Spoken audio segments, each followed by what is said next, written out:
No hubo en nuestra historia política un presidente, el primero auténticamente constitucional y democrático, que haya sido víctima de agravios, vituperios, calumnias, injurias, escarnio, infamia, maltrato, martirio físico y psíquico como Hipólito Yrigoyen. Luego de 40 años de vida política y tras haber logrado consolidar el proceso de constitucionalización republicana de la nación con la consagración del voto popular, fue derrocado de la presidencia por una aventura cívico-militar que adoptó la forma de golpe de Estado, que instaló una dictadura autoritaria de corte fascista que pretendió retrotraer nuestra institucionalidad democrática por la fuerza y el fraude, la persecución y la proscripción, la tortura y la muerte de ciudadanos argentinos que se opusieron a ese crimen de lesa patria. A Yrigoyen sus detractores le adjudicaron impune y falsariamente toda clase de epítetos y adjetivaciones: ágrafo, bárbaro, corrupto, demente, senil, tirano, asesino. Hasta negaron su condición de abogado, cuestión zanjada hace ya algunos años por el Instituto Nacional Yrigoyeniano y la Facultad de Derecho de la Universidad de Buenos Aires, que demostraron la condición de egresado de esa casa de estudios bajo las condiciones del Plan Alberdi vigente entonces. Le endilgaron haber sido víctima de un diario de Yrigoyen, patraña que aún hoy persiste en buena parte de nuestra sociedad, sin haber logrado nunca demostrar la existencia del supuesto periódico que por aquel tiempo debía haberse editado con tipografía de molde y que de haber existido cualquiera hubiese podido conservar siquiera un ejemplar.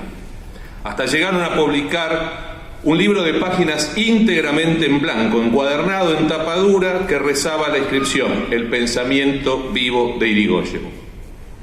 Incluso lo acusaron de ser un ladrón de caudales públicos, a través de un viciado y antijurídico proceso penal por el cual lo encarcelaron confinado en la isla Martín García, que cuando languidecía sin pruebas en la nada misma, llegó a su fin mientras aún estaba encausado el expresidente, que finalmente recibió un indulto del dictador Uriburu cuando se retiraba del poder, con más pena que la gloria que había soñado alcanzar.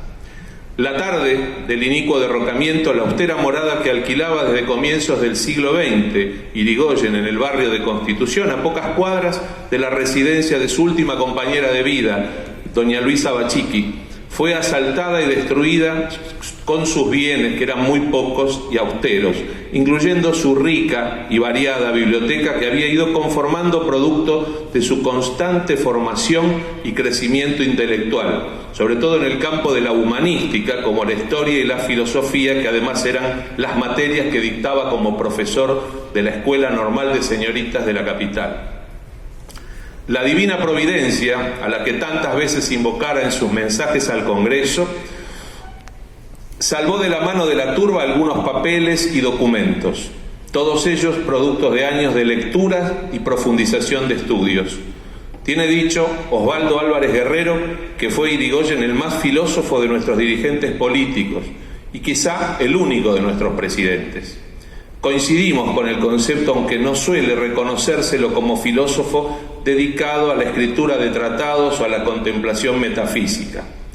Su obra, la de Yrigoyen, conclusión razonada de sus meditaciones y convicciones más íntimas, propia de un pensador humanista que fue, no fue producto de improvisaciones.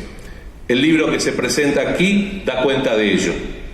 Animal político por antonomasia, el liderazgo de Yrigoyen es el más auténticamente original de todas las jefaturas políticas nacionales. Se construyó a partir de una firme vocación por lo público, combinado con una voluntad férrea, orientada por principios morales y éticos, no sujetos a veleidades particulares ni al hedonismo común en los dirigentes de su época.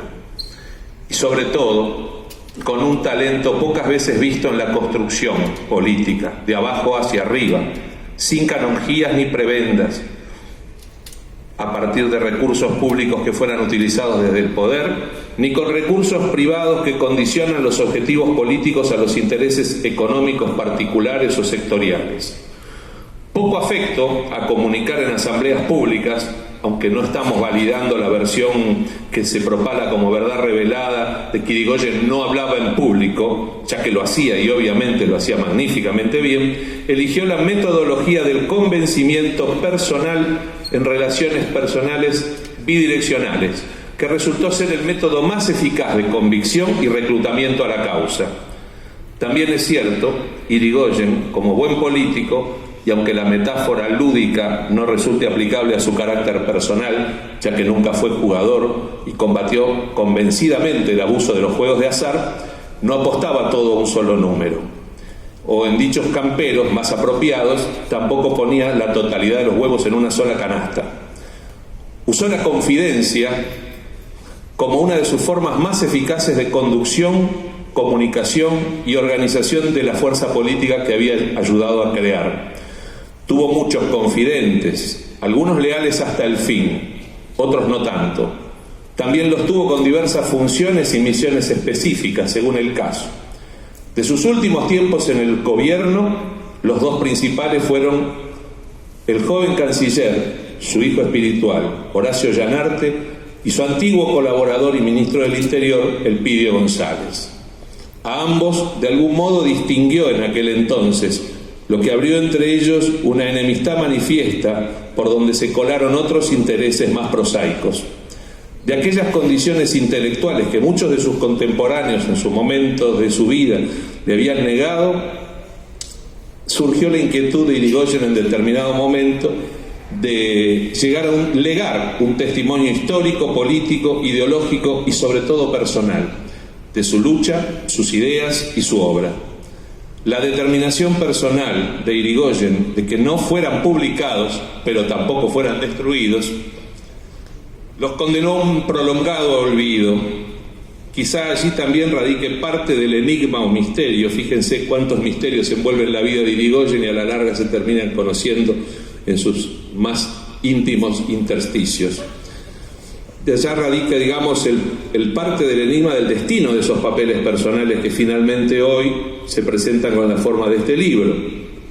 Una parte de ellos, como dijo Luciano, vio la luz pública antes en el tiempo. Son los que estuvieron en manos de Ollanarte, que finalmente editó Raigal, como se decía antes.